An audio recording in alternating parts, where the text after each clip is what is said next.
একটা ছোট টিনের চাল দেওয়া ঘর, বাইরে রোদে মাটি ফেটে আছে, আর ঘরের ভেতরে লড়াই চলছে বেঁচে থাকার। সেই ঘরেই জন্ম নিয়েছিল দুইটা শিশু, একই মায়ের পেট থেকে, একই কান্না নিয়ে। বড় ছেলেটার নাম কার্তিক, আর ছোটটার নাম গণেশ।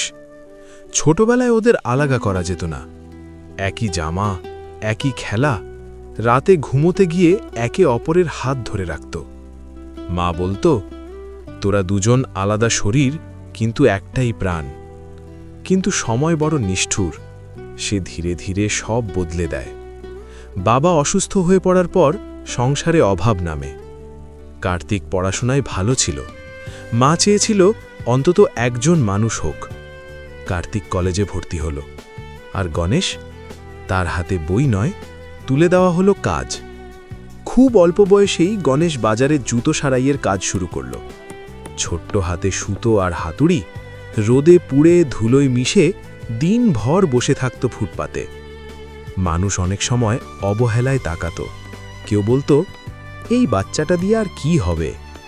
কিন্তু গণেশ কিছু মনে করত না, কারণ সন্ধেবেলা ও নিজের হাতে উপার্জন করা টাকা নিয়ে বাড়ি ফিরত। কার্তিক তখন আসত, চুপচাপ গণেশের পকেট থেকে টাকা নিয়ে নিত। গণেশ কখনো কিছু বলতো না, বরং মনে মনে খুশি হতো, দাদা পড়ছে, একদিন বড় চাকরি পাবে। সে ভাবত, আমি কষ্ট করব, দাদা সুখে থাকবে, এই তো আমার আনন্দ। দিন যায়, মাস যায়, একদিন বাড়িতে আসে বড় খবর, কার্তিক একটা বড় কোম্পানিতে চাকরি পেয়েছে। সেদিন ঘরে যেন আলো জ্বলে উঠেছিল। মায়ের চোখে আনন্দের জল। গণেশ গর্বে দাদাকে জড়িয়ে ধরেছিল। সে ভাবল, এবার আমাদের দুঃখ শেষ। কিছুদিন পর কার্তিকের বিয়ে হয়। বউয়ের নাম সোনালি। নতুন বৌদি এলো ঘরে। গণেশ তাকে খুব আপন করে নিল। প্রতিদিন বাজারে কাজ শেষে সবজি, মাছ যা পারত কিনে এনে বৌদির হাতে তুলে দিত। সে ভাবত, এখন এই সংসার আমারও। কিন্তু মানুষ বদলাতে সময় লাগে না। একদিন গণেশ সারাদিন কাজ করে খুব ক্লান্ত হয়ে বাড়ি ফিরল। পেটটা যেন পিঠে লেগে গেছে। ঘরে ঢুকে দেখল, সবাই খেয়ে নিয়েছে। গণেশ ধীরে ধীরে সোনালির দিকে তাকালো।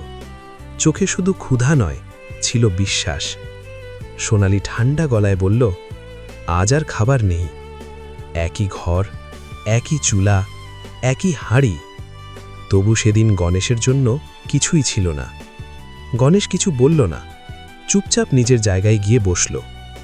রাতে খালি পেটে শুয়ে বালিশে মুখ গুজে নীরবে কেঁদে ফেলল।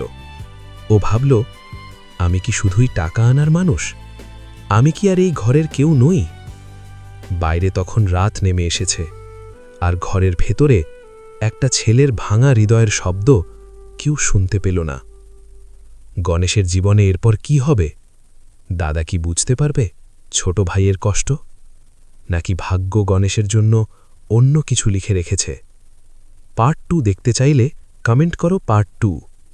গল্প ভালো লাগলে লাইক দাও, সাবস্ক্রাইব করে চ্যানেলের সাথে জুড়ে থাকো।